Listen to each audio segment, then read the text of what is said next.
What's up, guys? It is Brad with College SportsCast. We are here tonight to do our game day pick'em college football championship week edition.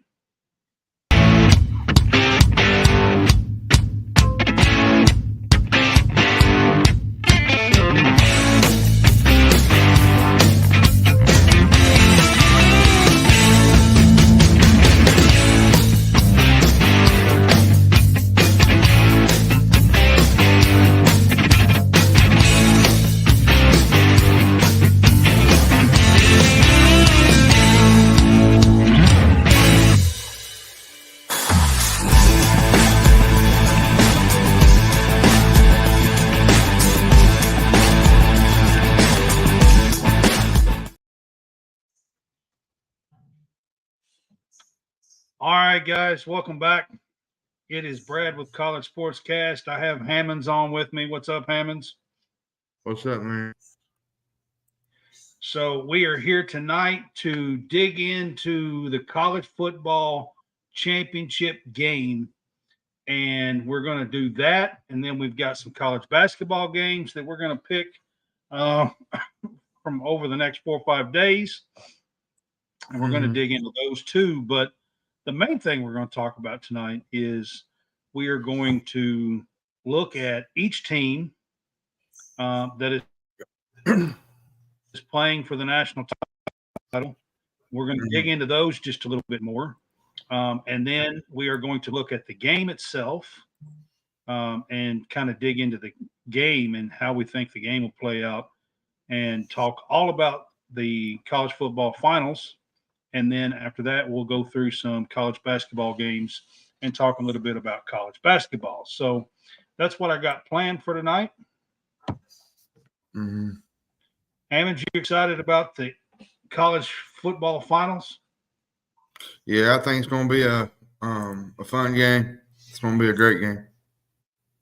Yeah, I mean, we got 2 undefeated teams in the finals. You couldn't really ask for anything better, I don't think. I mean, yes, you know, Bama and Texas got beat, but Bama and Texas both had a loss, and Michigan and Washington didn't.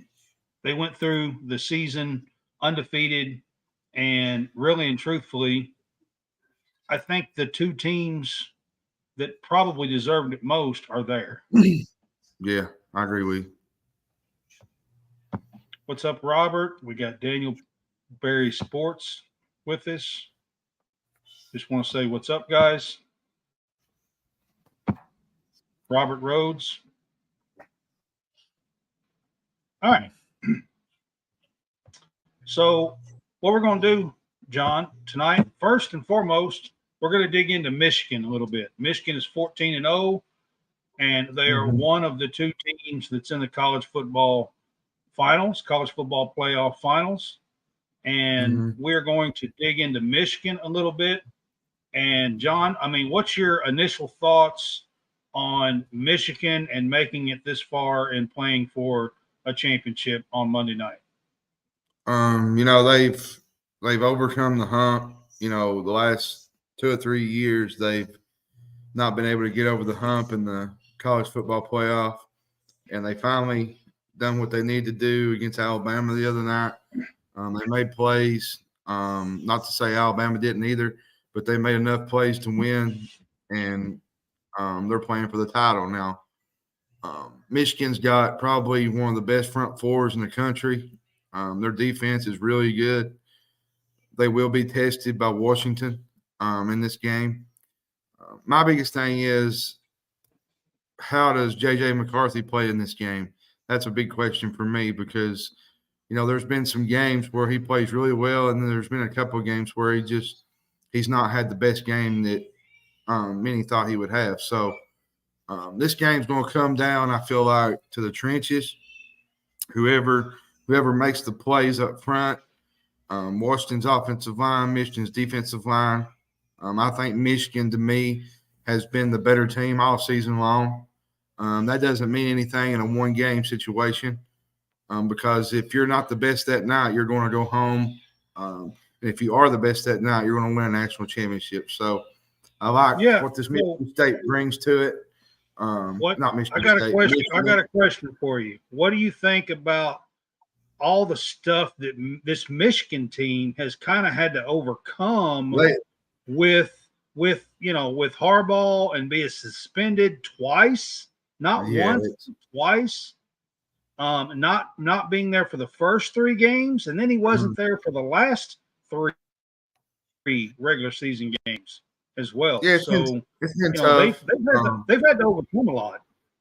Yeah, it's been tough. There's a lot of distractions there, but Michigan has put that behind them, and they just played football. Now, there's going to be some people say, well, if Michigan wins it all, they're going to go and they're going to say, well, they cheated to get a national championship. There's going to be a lot of naysayers. And if they lose, you're going to have folks that say, well, we told you they wasn't that good to begin with. So either way they look at it, it's going to be one way or the other. But at the end of the day, do you think we'll see a lot of Blake Corum? Yeah, quite a bit. Their run game is really good. They got a stout defense, front four. Their front four is probably one of the better front fours in the country. But like I said, Washington's got a really good offensive line, and they're going to test this front four of Michigan. And if Michigan can control the line of scrimmage, I think Michigan wins this football game. Jerry, to answer your question, I don't think the NCAA has a whole lot of power to come down hard on anybody anymore. I mean, you look at Will Wade coaching basketball at McNeese State, and he was given a show cause penalty till 2025, and he's coaching the same year that it's just, I don't think the NCAA has the leverage to do a whole lot anymore. Well, I got another quick stat on this championship game. This is the first time since the college football playoffs debuted in 2014, and just the second time since 2005, the bowl subdivisions championship will not feature at least an SEC football team. It's featured Alabama, and I think was it LSU one year, and Georgia. Auburn's been in there. Florida's been in there in that time span.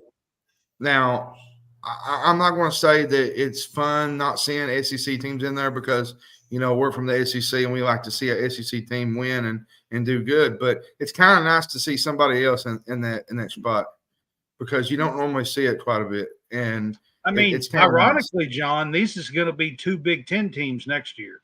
They are, and they play each other. And they play each other, I think, early in the year next year too. So it's just kind of a prelude to the season next year in the Big Ten.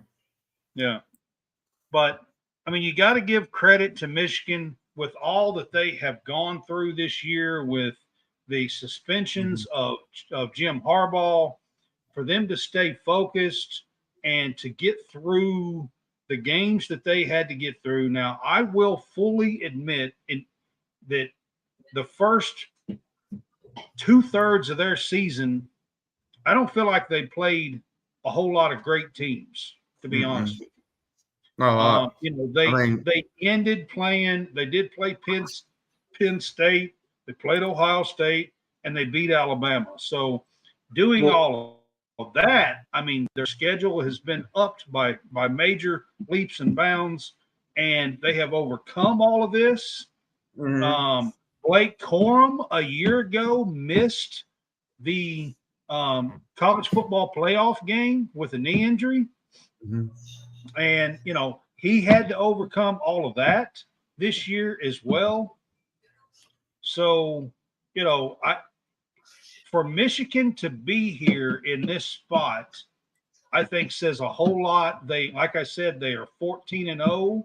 They are one of now 2 remaining undefeated teams, because FSU played like a high school team, like a middle school team, and Liberty was the other one, and they got trounced by Oregon. So there is now only 2 remaining undefeated teams in college football, and we get a matchup of those two teams in the Yeah, college football final. And two, this is a different kind of styles of play. You got Michigan, the bully, the bruising running game and the front four. Then you got the team that Washington, where they're really finesse. They like to throw the ball. They like to speed up the tempo of the game to negate what Michigan likes to do. So this will be an interesting tale to figure out which one bites first and which team comes out on top, because, Washington doesn't play always up tempo all the time. They play to what their opponent is doing at the time. And that's what I love about this Washington team, is because they play different kind of style of football offensively. And Michael Penix Jr. is one of the best quarterbacks in the country.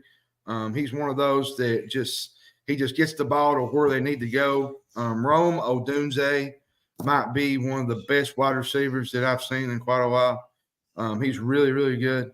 So we'll get to Washington, but I feel like, Michigan's in a position here. Washington's in a great position, and it should be a really good, fun football game on Monday night.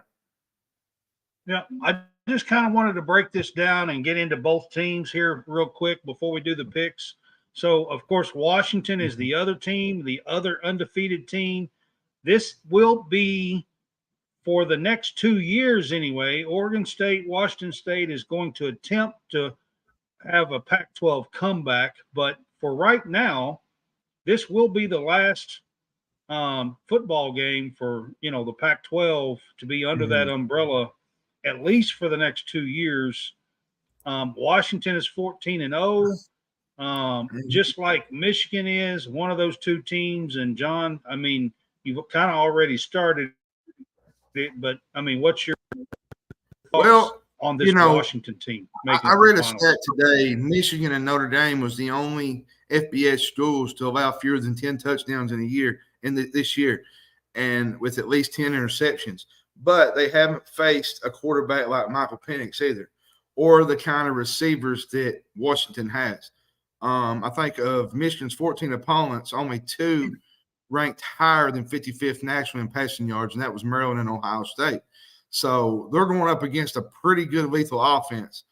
While, Michigan did face Marvin Harrison Jr., he's probably one of the top players going into the draft. But they're going to be tested by Odunze. But the difference, I think, in that game, John, I think the difference in that game is, yes, they faced Marvin Harrison Jr., but I don't think that Kyle McCord is anywhere near Michael Penix Jr. And he ain't. And Michael Penix Jr. has all these weapons, and they got a lot of depth at receiver. They got Rome Odunze, Jalen Polk, Jalen McMillan. And the thing is, like you said, it's going to be Penix throwing this ball and not Kyle McCord. I think that's a huge difference. Well, and they're two different quarterbacks. Their style of play is different. I think McCord is more of just a system kind of, game manager type guy. And you got Michael Penix Jr., who just he's a pocket passer, likes to run out of the pocket and make plays with his arm and his legs. It's a different kind of setup. And he drops passes on dimes in the correct spot, over shoulders every time. And he's got 3 receivers that just make catches, man. I mean, dynamic catches and make plays. You got Polk, you've got Dunze. I mean, they have got. Well, and another thing too, Washington is a real aggressive football team, and I don't think you're going to see either fall apart in this game. Michigan's physical and mental toughness is going to be there. Especially with the overtime win against Alabama. Washington, they've just every single week that we've picked Washington to win or lose, they've just answered the call every single time. It's been that way all season long. They've won like 8 straight games, less than like 8 points. Single possession wins, and it shows how good they've been, especially in the Pac-12 championship when they dominated Oregon. And they got a gift, I think, in the first Oregon matchup when Oregon went for it on 4th down.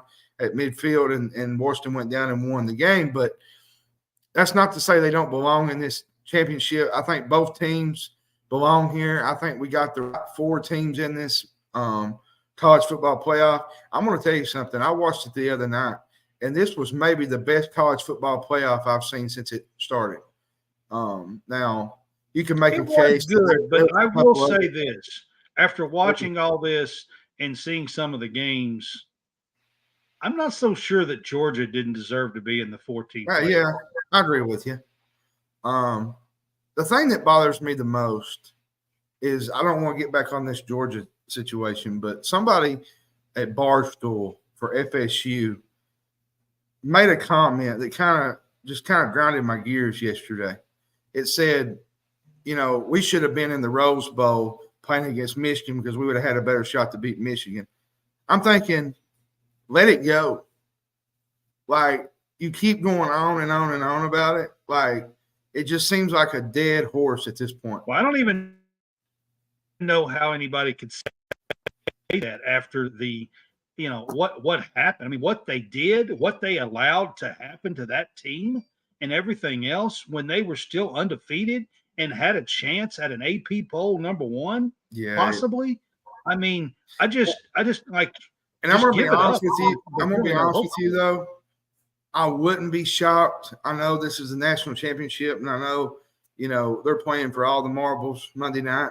But I wouldn't be shocked if Georgia gets some first-place votes. I just would not be shocked.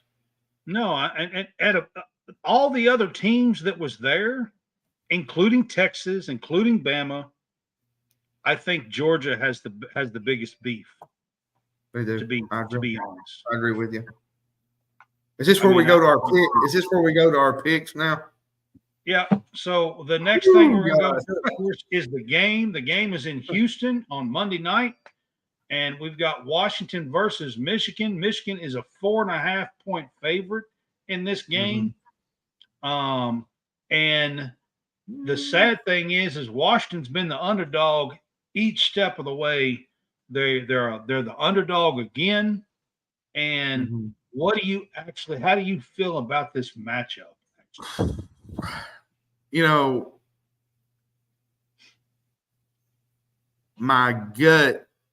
My heart says Michigan. Let me repeat that. My gut says Michigan, but my heart says Washington, because we've done these college football pick'ems all year long, and every single week we're thinking Washington's got a shot to lose this game, or they got a shot to maybe fall apart this game, or in the Big 12 or the Pac-12 championship, Oregon might come out and win, and they just keep defying everybody. Michael Penix Jr., this offense, now the defense is not the best. They did enough plays to win down the stretch and early in the year. But I think if they just get a little bit of smidge, average, I'm not saying they're going to keep Michigan out of the end zone, because Michigan's going to score. But if they hold them to, I say, 23 points, 24 points, with the offense that Washington has with Romo Odunes, Jalen Pope, and McMillan, I think there's a really great chance that Washington wins this football game. And I've not went against Washington all year long. I mean, there's been games where I picked Michigan, I picked Washington. I've went back and forth, especially all week, trying to figure out what I'm going to do for this. And we don't have headgear, so we can't be like Lee Forrest and just pick a headgear for this matchup. Yeah. But I'm going to do this. Yeah. I'm going to go with the Huskies.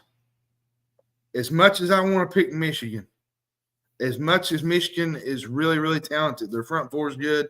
They got a good running game in Blake Corum. Their front four is maybe the best in football. But I'm telling you, man, Michael Penix Jr. and this offense is the real deal.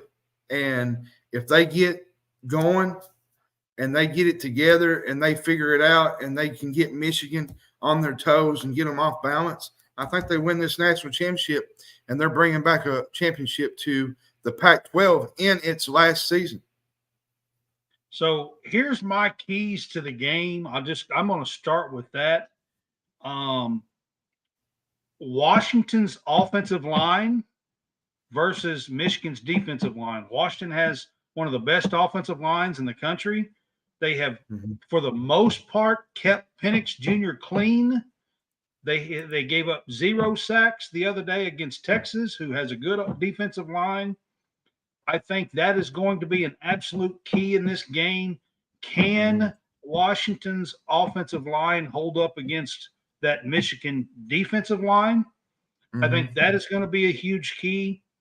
My second key in this game is going to be that Dylan Johnson, their running back, Kelly DeBoer, come out today and said he is expected to play in this game. Now, he won't be 100% today, and said he is expected, but he's been playing a little injured as well. So, but he is expected to play. I think that's going to be big for Washington to have their over 1,000-yard rusher in the game playing for a championship.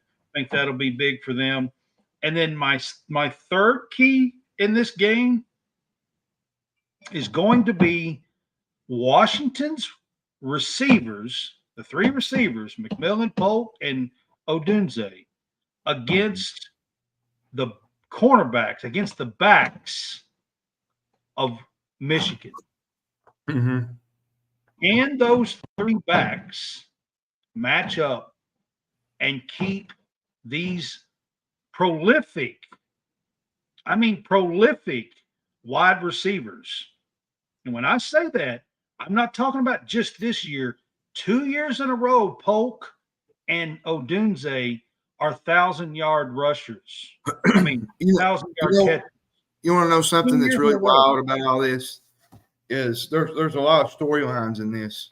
When I look at the whole Michael Penix Jr. thing, he blows his leg out.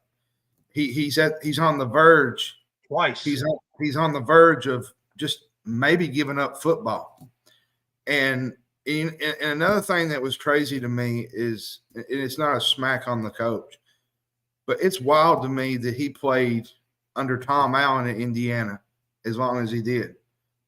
He was not if you look at the rankings coming out of high school, he was not a top-rated quarterback. I think he was like a 3-star. And he turned himself into what he is today with precision, with working hard, getting into the gym, doing what he needs to do to get to that point. Rehabilitation. And he rehabilitation. And I'm going to tell you something on top of that. There's no better coach right now in America than Kalen DeBoer. Kalen DeBoer now I will say this. He almost cost him the game the other night with the silly mismanagement stuff and whatnot. But at the end of the day, he is one of the best coaches in America that nobody talks about, which now they're talking about him because he's in the championship game. He's had a great year. They're undefeated. But I'm telling you, this coach is going to get some looks. The crazy thing about what you're saying, John, his last year at Indiana, do you know who his offensive coordinator was? Michael Penix, when his last year at Indiana. Do you know who his offensive coordinator was? Wooden Joker, was it? Kalen DeBoer. Oh, was it? Yeah, I knew that. I don't know why I didn't know that. It was Kalen DeBoer. The reason why he transferred out, he went with Kalen DeBoer to Washington. Yeah. Well, there's a lot of storylines in this game, and even it reaches to the point of Harbaugh. If Harbaugh loses, does he flop and does he go to the San Diego or does he go to the Los Angeles Chargers? That's a lot of talk going around, which I don't think is going to happen. But the big question, talk about him going to the Chargers. There is, but I doubt that's going to happen. I mean, there's a lot of rumbling about it. But the biggest question is, if Michigan does win this, and I'm not putting no hate on anybody because fans are going to speak what they're going to say. Does Michigan get some sanctions down the road because of all this that's went on? That's the big question. Like, are they going to make a big deal out of it? Is the big question about it if he wins this? So Dave says he thinks this is his last game regardless. I'm going to tell you something, Dave, and I've thought of this for a week, maybe two. I've said it from the beginning. I think he's done here. Now I don't think he's going to go to the Chargers. There's just a lot of things going on in between that. But I felt like all season long, just with the distractions, with the suspensions, with the whole deal with the stealing signs, I think he's just tired. And I think it's just time for him to, I don't know, say give it up and retire and just spend time with his family. That's how I felt pretty much since the first game of the year, because you can see it on him a lot, especially last year. You know, there's so much pressure involved in coaching. People don't get, you know, this whole thing with the stealing signs, with the you know, guys going and to these different stadiums. I mean, that takes a toll on a coach, especially when you get suspended till the end of the regular season. Like, that does a number on your psyche, man. Like, you can't be with your team. You can't figure out how to game plan, which they done good without him. But it's a lot to handle. He coached through the week. They just didn't let him travel on Saturdays. They just didn't let him travel. Yeah, that's what I mean. They let him coach during the week, but that can take a toll on a coach. And I think the extra pressure this year's taking a toll on him. So, listen, guys, I do think that my head tells me that it's Michigan in this game with the defense. That's what my head tells me. But my gut and my feeling, I just have a feeling that it's the way the Pac-12 was just devastated and teams taken from them, the way the Pac-12 fell apart. There's just something poetic about Washington having the season that they have had, doing what they're doing with like 8 straight one-possession games and finding ways to win. There's just something about it with me. I'm gonna take Washington in the 4.5 points here. Michigan may win this game, but I just have a feeling. I've been taking Washington all season long, and I'm going to stick with it.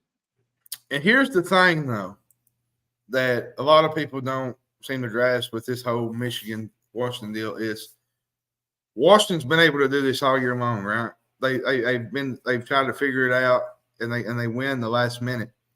Michigan, to me, is a completely different animal. It is. They're a lot better team. They have better talent. They got better players. They got the better coaching. I mean, what Dave says right here, I mean, they may just try to run Blake Corum 40 times and just eat up as much clock as they possibly can. I said it. And I said it. That may be their game plan here. I said it from the beginning. This game will be won in the trenches. Which one blinks first? And for me, I think Washington's offensive line is really, really good. And I'm not saying Michigan's front four is good, because they're really, really good. Somebody's going to snap first, and you just don't know who it's going to be until the game gets started. And we'll figure it out within probably the first 20 minutes who's going to dominate the front up front right off the bat. Well, I'm going to be honest with you. I think if Washington is going to kind of have a little say in this game, I think they need to get off to a fairly quick start. I think the offense needs to get out on the field. I think inside that first 20 minutes, the quarter and 5 minutes, what you're talking about, I think they need to put 10 to 14 points on the board at least. They can't get behind, especially to Michigan in this game, because if Michigan jumps out on them 14-0 and it's the second quarter and Washington, hasn't got off the mat, they're going to just run the ball down their throat the rest of the game. So Washington's got to jump out and get possibly 2 quick touchdowns in the first 2 or 3 drives, and then they can kind of control the game a little bit. And maybe Michigan can't run the ball 40 times. Mm-hmm. So, I think that has to be the game plan.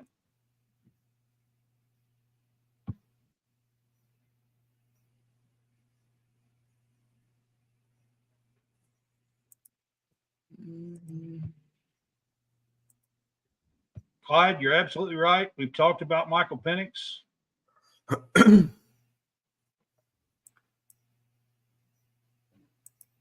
All right. So, John, you're taking Washington. Mm-hmm. All right.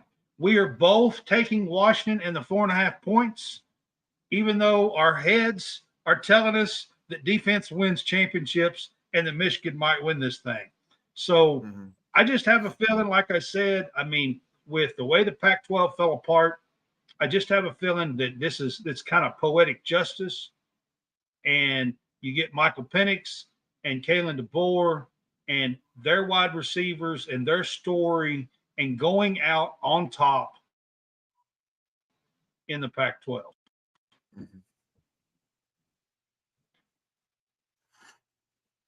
All right, so that's going to wrap up our portion of the college football playoffs and the college football championship finals. We're going to go into some college basketball now, and the first games we're going to cover are the first 2 are tomorrow night, and we've got UConn at Butler. The first game we're going to talk about, John. So, what do you think about this game? UConn's missing their 7-foot center, Donovan Clingan. When it's giving them a little bit of adversity early in the Big East slate. The Huskies are off to a 2-1 start. I think they lost at Seton Hall. They do have a good little stretch here where they play Butler, Xavier, and Georgetown. I feel like if Clingan comes back, this should be the Big East favorite. But I will say this on this game, Hinkle Fieldhouse is a fun place to play a basketball game. If you've never been there, it's a fan favorite of a lot of people. It's a hard place to play. There's a lot of teams that went in there and lost, but I don't think UConn loses this game this Friday night or tomorrow night. I think UConn takes care of business with who they got. They still got Tristan Newsom. And then they got the Caravan. Caravan is really, really good in the paint. Yeah, their big guy being out does hurt them a little bit. It's really tough. I think with Clingan, they're a national title team. Without him, I think they're Elite 8 Final Four. I just think they got to have their big man to navigate through. And Butler's like 10-3 or something. They're no slouch of a team. Thad Matta's got a really good team this year. Yeah, they're no slouch of a team. Butler's not. They're not. And being in that kind of small gym in Indy, it's different. It's a different feel. It's different game. Yeah, it's a different feel to play inside that gym at Butler in Indy than it is a lot of these places that you go play. But I agree with you. I think UConn probably takes care of business. UConn is a 4th-ranked team in the country right now. Tristan Newman, I said Newsom. It's Tristan Newman's who it is. He's the guard for Connecticut. He's really what stirs the drink for UConn right now. Right. Our next one, and this is a Friday night game as well. This is a top 10 matchup. Number 9, Illinois goes to number 1, Purdue. And this is tomorrow night as well. Of course, Illinois is, I guess, going to be without Shannon. So I don't imagine that he's going to be back anytime soon with what's going on with him. So this Purdue team is really, really good. They're better than they was a year ago. They beat Gonzaga, Tennessee, Marquette. They beat Alabama, Arizona, and they beat Maryland, which Maryland's not a really good basketball team right now. And these were all away from home. last year's team, I think, made it to February 4th before they even had a second loss. I think this team's the same way. I think they take care of business Friday night. But I will say this, the whole situation with Terrence Jr. is an unfortunate situation. Now, they did beat Northwestern the other night pretty handily. Northwestern, beyond Boo Buie, Northwestern does not have a lot of options. Northwestern was looking good early in the year, and now they've just kind of – it seems like they're kind of dragging back to how they were before they beat Purdue. But Illinois will be testing this game. I think Purdue will be too. But I think, at the Mackey Center, I'm telling you, man, it's hard to win that place and win. That's a tough environment to win at. And I just don't think Purdue or Illinois has – I just don't think they have the guard play to go in there and win. I think they just – I think Zach Edey puts a little bit of pressure on them in this game. They got Coleman Hawkins, which Coleman Hawkins is a really good player. But I think they're going to miss Terrence Shannon Jr. as they get farther into Big Ten play because they're going to need him going down the stretch. Yeah, and there's no telling what's going to happen with that, if he is going to come back at all with what's going on. So, I think they're going to find out they're going to miss him. And going up against the number one team in the country at their house is not a great recipe when you just lost Terrence Shannon Jr. So, give me Purdue in this game. I feel like their guard play is so much better than it was a year ago. Their guard play, I think this is a legit title contender this year. Legit. I mean, I didn't say that last year. Well, you got Braden Smith, you got Fletcher Lawyer. I mean, they have probably one of the best backcourts in the country. And you add All-American Player of the Year, Zach Edey in the paint. That's a problem to have. That's a good problem to have. 7 foot 4 inches of him. Yeah, every bit. Yeah. All right, so these games are Saturday. I got about 5 or 6 games here on Saturday that we're going to talk about. UNC goes to Clemson. So we got North Carolina at Clemson. Clemson is coming off of a tough loss last night against Miami. Clemson is ranked like 16th in the country. UNC, of course, is ranked 8 or 9, somewhere in that range. Where are they at, John? They're in the top 10. I think they're 8th. Yep, they're 8th. Yeah. So this is a ranked matchup, 8 and 16. Clemson gets this game at home after a tough loss against Miami. This is a game that they probably need to make a statement at home. They do. Right now, if I had to pick a team that is the best in the ACC right now, it's North Carolina.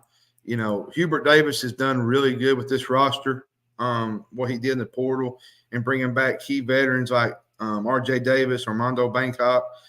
He combined that with a few veteran transfers, Harrison Ingram from Stanford, and a few young players like Godot. And it gives them a balance, to come back from what they did last year, because last year's North Carolina team just had all sorts of problems. There was a lot of issues beyond that with Caleb Love and R.J. Davis. There was a lot of emotions there. And I think not saying that R.J. Davis was better for leaving.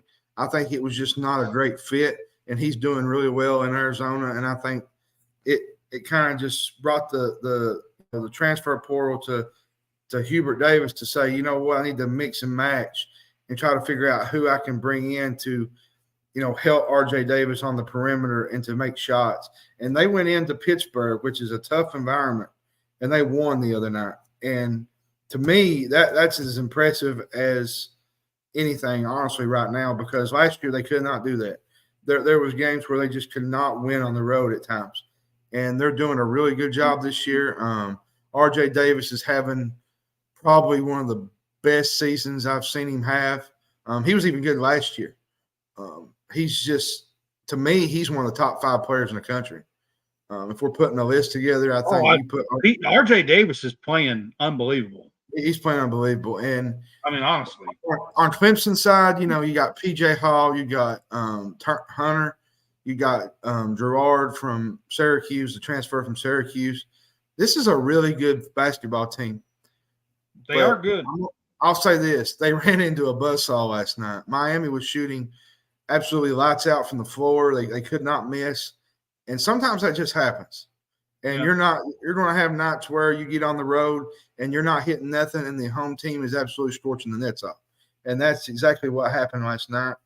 And I'm not saying Miami's back, but that's another team to watch going down the road. If I had to go right now, it would be North Carolina, Duke, Clemson, and then Miami. And then you'd have Wake Forest as a sleeper. I like North Carolina on the road here. I know Clemson lost at home or on the road, but I think North Carolina's built for it. I like this North Carolina team. I fully agree with everything that you said. RJ Davis is playing out of his mind right now. Mm-hmm. But this Clemson team, I think, has a chance to be special. They do. And PJ Hall cannot let and go 0-2 and lose at home in the ACC. I agree. I just they have to hold court at home in this game. See, the biggest thing with Clemson, it's going to be a tough one.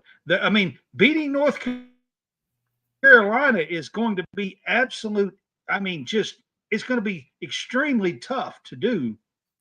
But if Clemson's going to be the team and get where they want to be, this is a game at home that you have to. I'll say this about Clemson. We say this every year. They do really great in non-con. They get to the conference, they win a few games, and then it seems like they just kind of flame out towards when tournament time hits. I think this team's different, though. I think this team's got a lot of pieces that can make a tournament run, and I think they'll show that on Saturday. I'm still going to pick North Carolina. I just think this North Carolina is built to win on the road this year. They got a really good basketball team, and a lot of that is because of RJ Davis. I'm going to take Clemson in this game, and it's because they're at home, and I think the PJ Hall in this group needs to make a statement, and that's the whole reason why. Yep. In this game. So our next game we're going to talk about on Saturday is Auburn goes to Arkansas. Arkansas, I know, had a few losses early in the season, but they're 9-4 now. Buy stock now. Buy stock now. Yeah, they're 9-4 now. They get Auburn, who is now the 25th ranked team this week in the country, coming to their house in Fayetteville. So they're really, and they're really deep, and they're really deep too. Yeah. So does Auburn run into 40 minutes of hell? That's my question. I'm going to tell you something, man. As much as, a lot of people are probably going to say, I love this Auburn team. I want to buy stock on them. I want to, they play fast.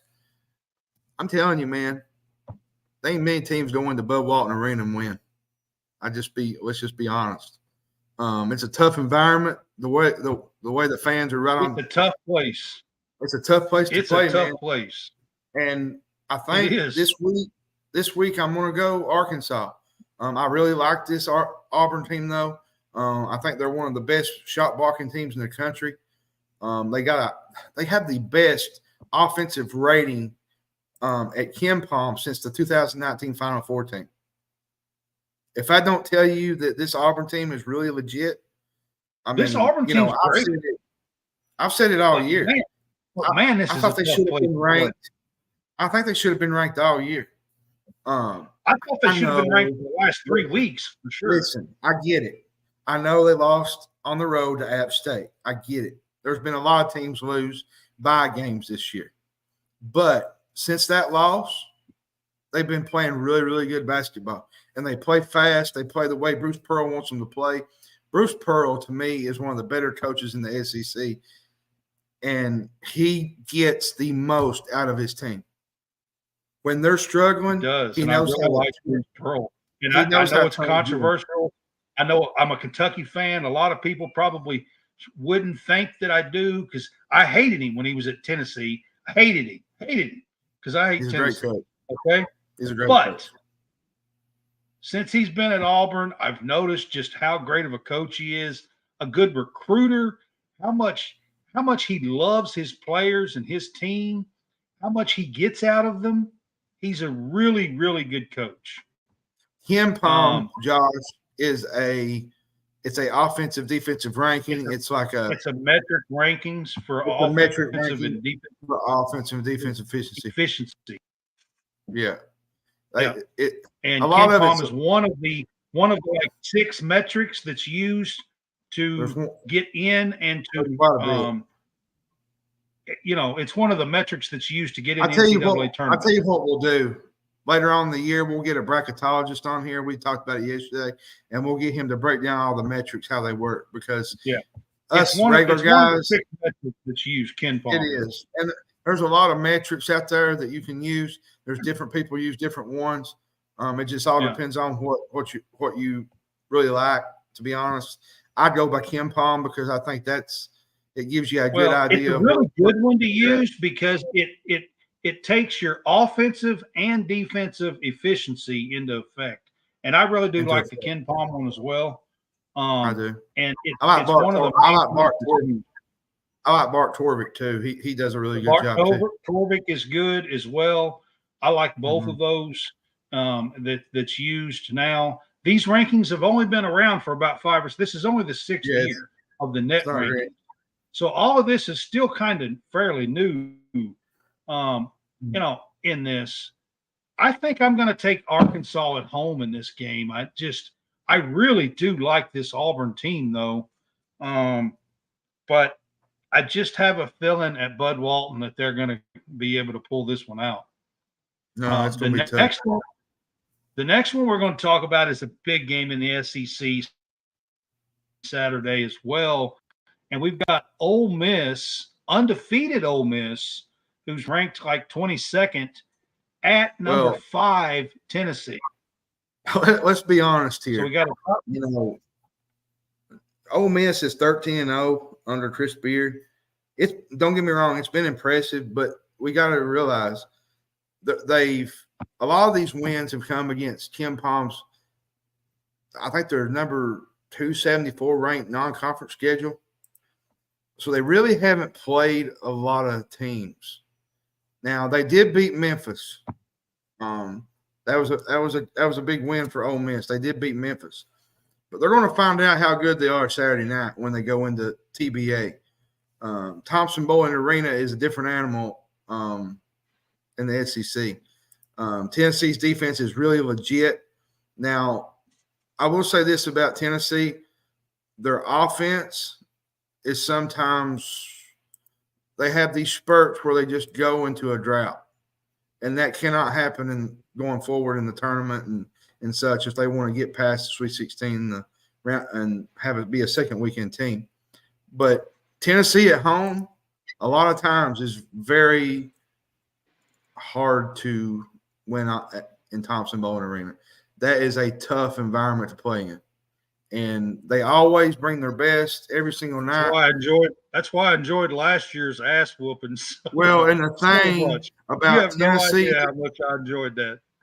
Well, the thing about Tennessee too, though, is when you play Tennessee, you're expecting a rock fight for 40 minutes, and they're going to play in your face. They're going to be slapping hands. That's just how they play defense. Like they play that way 40 minutes, and you're going to have to be able to hit shots against Tennessee to win. And I don't think Ole Miss can do that this weekend. They got a great team, a really great player in Brakefield. Chris Beard has done an awesome job in his first 6 months. Now, I'll say this. Being at Ole Miss. If they go into Tennessee and win, I'm going to put Ole Miss in the top 12 because that's an impressive huge statement. If they go in Tennessee, if they go in there and Tennessee win at home. If they beat Tennessee at home, we're talking Ole Miss being maybe a high seed in the tournament, the NCAA tournament. Yeah, I mean, that'll put them on the map. Chris Beard's doing an awesome job. And just so you guys know, he picked up some former 4-star players and stuff at Ole Miss. If I'm not mistaken, I think he's got a guy, Jalen Murray. I think Murray is a really good player. Breakfield's a really good player. They got a really good basketball team down there. I'm telling you, he picked up some real players late when he and one of our co-hosts, Jason Harrison, he has a lot to talk about this year. Yeah, he has a lot to smart off about this year. Actually, really Jason's going to be with us on Tuesday night. He's a former Ole Miss player. He was on the show with us last year. Mm-hmm. He's coming back after Christmas here, after the holidays. So he's going to be with us, and he's a former Ole Miss player. He's going to be talking a lot of crap because he's got a good team this year. If they beat Tennessee Saturday, he's going to come in and be talking a lot of crap. He's going to be talking some major bull jive. So I just like this is a big game. I think Tennessee probably holds form at home in this game. And if they do, it's not the end of the world for Ole Miss. I think this Ole Miss team has done a lot and improved a lot, and Chris Beard is doing miracles actually down there, to be quite honest. All right, so then the next game on Saturday that we're going to talk about is Utah goes to Arizona. Arizona's coming off of a loss where they gave up something like 64% from the three-point line or something crazy. They made 16 of 25. And they shot like 36 of them or something. We're not talking about shooting 6. And they put it they hit the century mark. They got 100. And Arizona still got 82, and a majority of that was because of Caleb Love. Here's my thing with Arizona. Somebody needs to step up beyond Caleb Love if they're going to win a national championship. Caleb Love cannot continuously do it every single night and score 25, 30 points. Larson's got to step up. Ballow's got to step up. Jaden Bradley, especially the transfer from Alabama, he needs to step up. And you got to realize Arizona lost to FAU, right before – was it right near Christmas? And then they lost to Stanford here. And Arizona's not really had a good holidays, to be honest. They've not really – No, they were number 1 in the country 2 weeks ago. 2 or 3 weeks ago. But I still think – now they're sitting at 10. They've dropped to 10, and they lost the double overtime or overtime game to FAU by 1. And then they just let Stanford shoot the lights out. Well, which was an absolute classic, by the way. The FAU game was. It was a high. It was a high volume basketball game, high level time, wasn't it? It was. And to be honest, though, going forward, though, I like Arizona in this game. Utah has got a really good basketball team this year. They do. They're like 11-2, they're really good 10-3, or something like that. Yeah. But at the end of the day, Arizona, I still think, wins this conference by at least a couple of games. Who's really going to step up? USC's down. UCLA is not good this year. UCLA's terrible. If you're really going to put a sleeper in there, it's got to be Utah or Oregon. Colorado. They actually play Colorado now. Colorado's got a decent team. I feel like Washington has every opportunity to step up and do something. Games, I think. They're not. I think they've lost 2 games lately. They've not really. I know, but I still feel like they have every opportunity to do something out there. They do. But I like Arizona in this game. They actually play tonight. They play Colorado at home. Hopefully, Arizona can figure it out and win. De Silva for Colorado is a really good basketball player. That Colorado team is really, really good. They are. They're a fun team to watch. Take Arizona at home in this game as well. On Saturday against Utah. Utah does have a very good team, and they won't just go lay down and go away in this game. They whipped a good BYU team. They did. They have a very good team. They do. Yeah. So the last game I want to talk about is actually probably one of the first games on Saturday, but I put it down here so we could talk about it last. I'm going to start with this. I'm wearing a Home Field Apparel shirt, the Untouchables. Log on. If you have not ordered from Home Field Apparel, go to homefieldapparel.com and use our code CSCast to get 15% off. You can get some cool logos and mascots and throwback tees like this from your university who you pull for. There's over 180 teams, so check them out. But we're going to talk about Kentucky and Florida. This is at the O-Dome, at the O'Connell Center. And, John, what do you think about this game? This will be the first big test for these young cats on the road. Now, let's be real here. They had a road game, but it was at Louisville. And a majority of that game, there was a lot of Kentucky fans there. So they weren't really challenged. And I hate to say it like that and put Louisville more into the ground than what they already are, but that's just the way it is. Louisville's not having a great year. Kenny Payne's having it's not good. But on to the Florida game. This will be a test for them, especially on the road. It's T-shirt night. Welcome. Speaking of T-shirt, there you go. There's your one. Forget that orange gator stuff. Listen, Calipari has said it a million times. Every time Kentucky comes to town, it's everybody's Super Bowl. Everybody wants to beat Kentucky. Everybody wants to beat big old Kentucky. It's sold out. It's sold out like 2 weeks ago. It's sold out. They're giving away shirts, free shirts, by the way. The biggest question I have in this game is the defensive side of the ball, because Florida has got some decent shooters. They like to run it up and down the floor. But I feel like Kentucky can do the same with the run and gun type offense that they run. This is going to be a fast-paced game. It is. And the biggest problem in this game with going down there is the pick and roll defense. Now, Florida's not real good at pick and rolls. They're about like Kentucky. So Kentucky's going to get some shots. They're going to get some open looks. But the big thing is Kentucky's going to have to hit those shots when they get those open looks. Because if we're not hitting, and there's been many times we played at Florida. There you go, Jerry. Jerry's going with blue to the orange out at Florida. All right, man. That's awesome, Jerry. At the end of the day, this game comes down to hitting shots.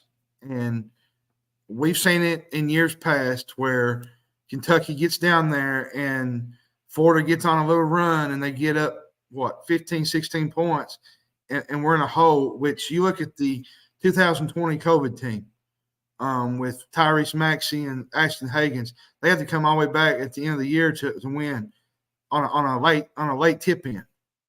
Yeah. It's not been easy down there. No, it's a tough never an easy place to play. It's a tough environment. It's one of the toughest places to play in the SEC. It is. And Kentucky's got I wouldn't say a hard schedule. They play Florida at home or Florida on the road. Then they come home and play Missouri, and then they go back on the road that Saturday to play Texas A&M. If they can get through that, 2-1, at least be 500. I think they're going to be all right for conference. Yeah, it's going to be hard to go 3-0 with those road games. Now, I don't know which one they're going to drop. I'm kind of leaning more towards Texas A&M that they're going to drop more than Florida. I think they'll take care of business Saturday, but it won't be an easy game. It'll come down to here's my biggest concern for this game Saturday for me. My biggest concern is this. Outside of Trey Mitchell and Antonio Reeves,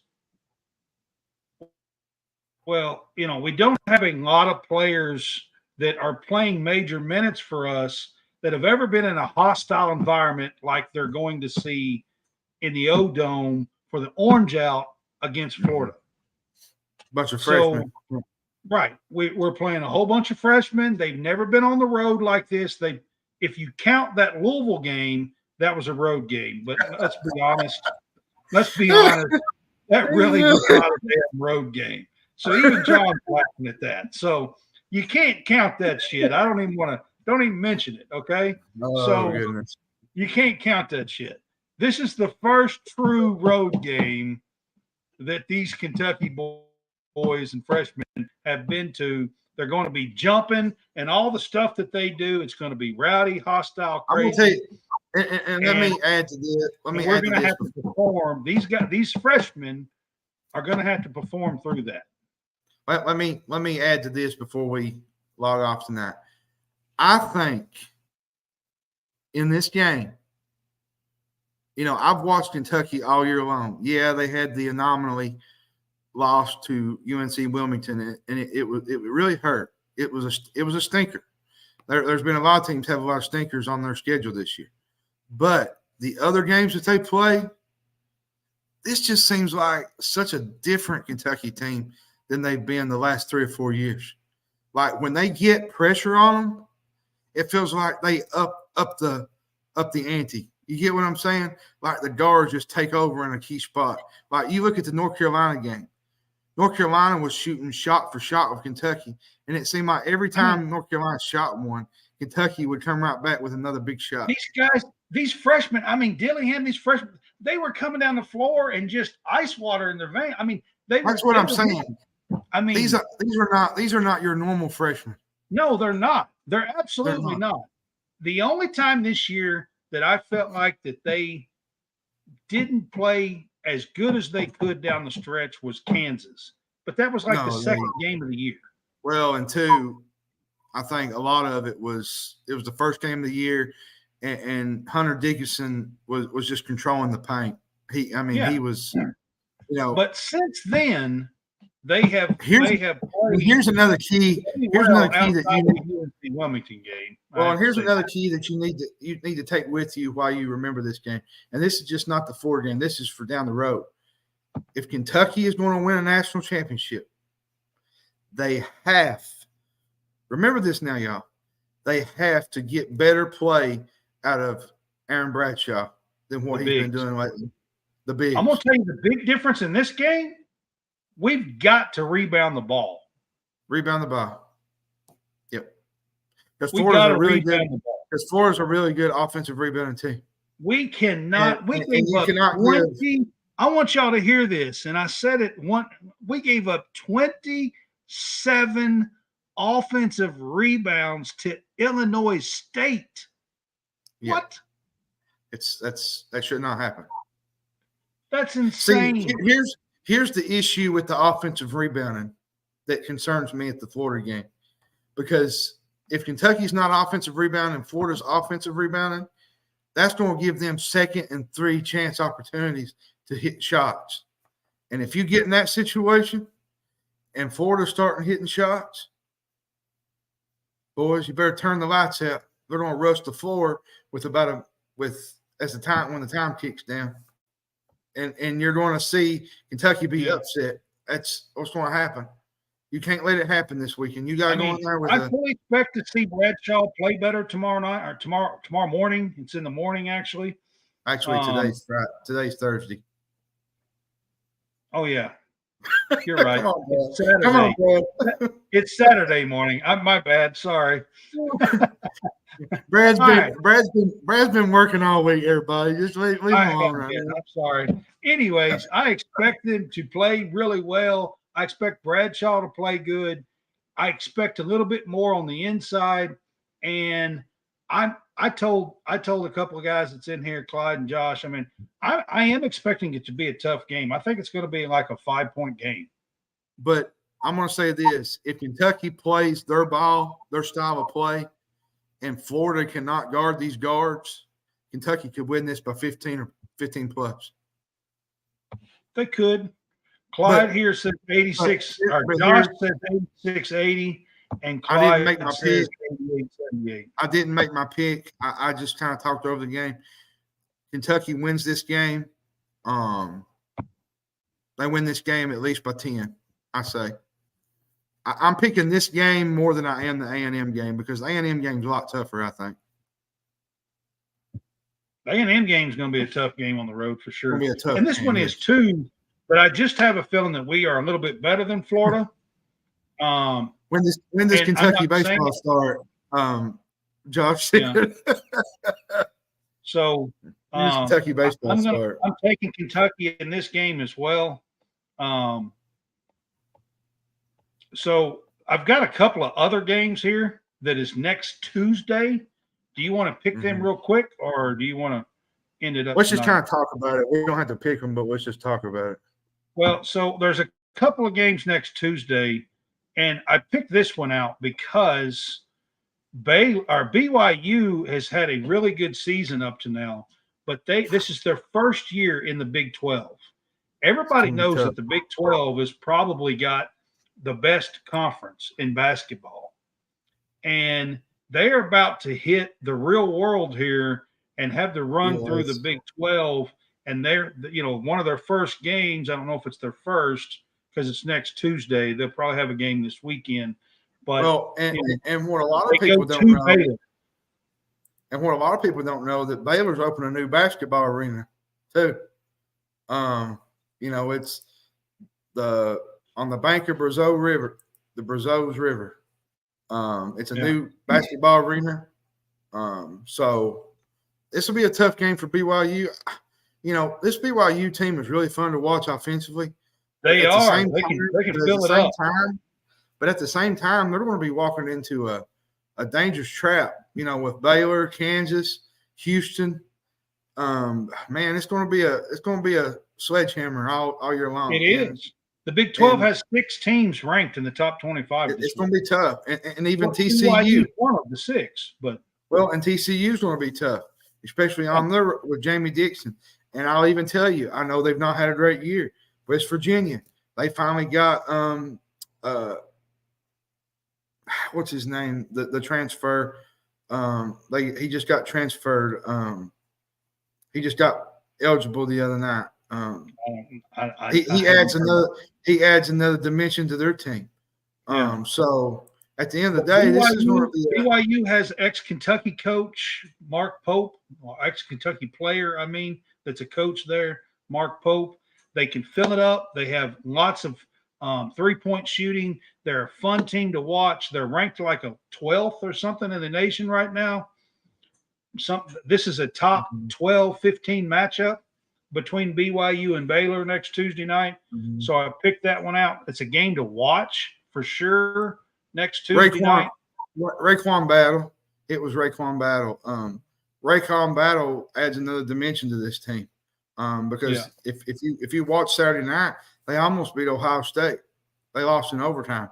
So they're getting better. Right. Yeah.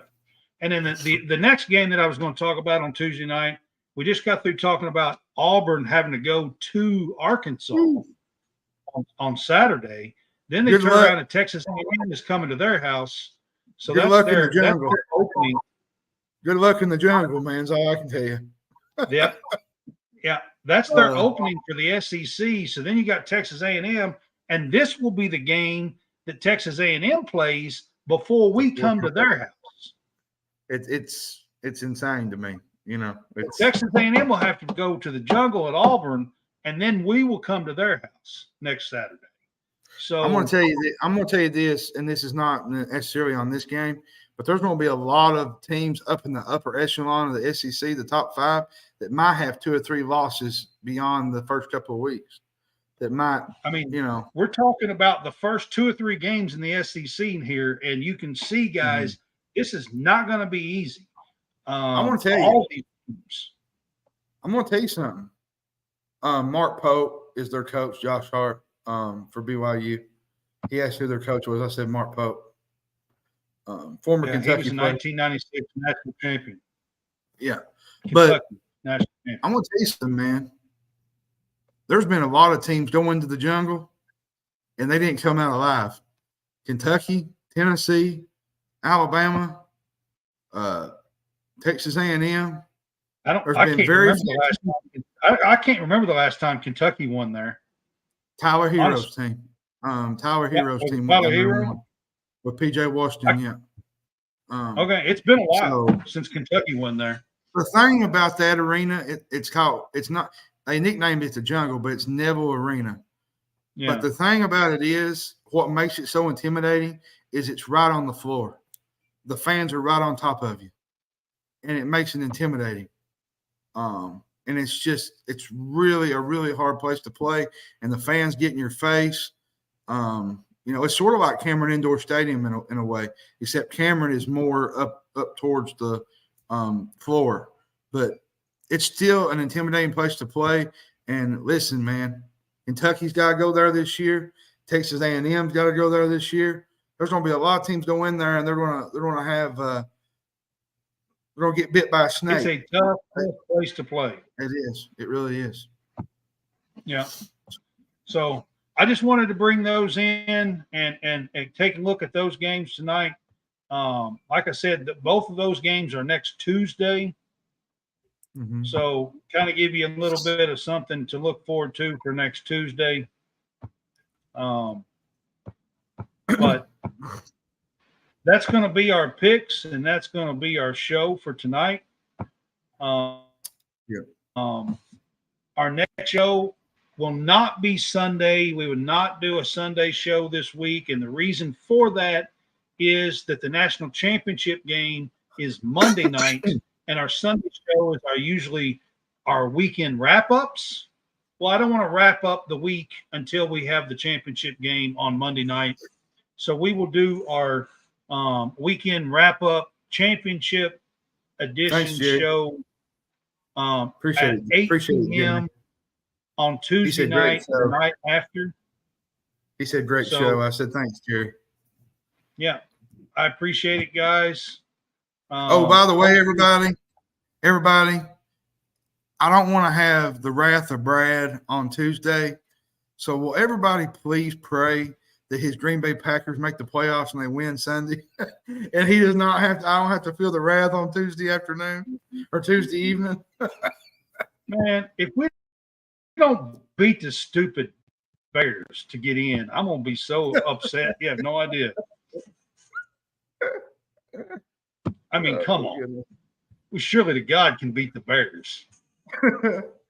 Oh, goodness. I mean, come on. And I'm not saying – I'm pretty sure we're going to match up with the stupid Cowboys if we get in. Okay. You had to really go there. You had to really go there, didn't you? Yeah. I think we'll play the stupid Cowboys if we get in. But Josh, I will say this.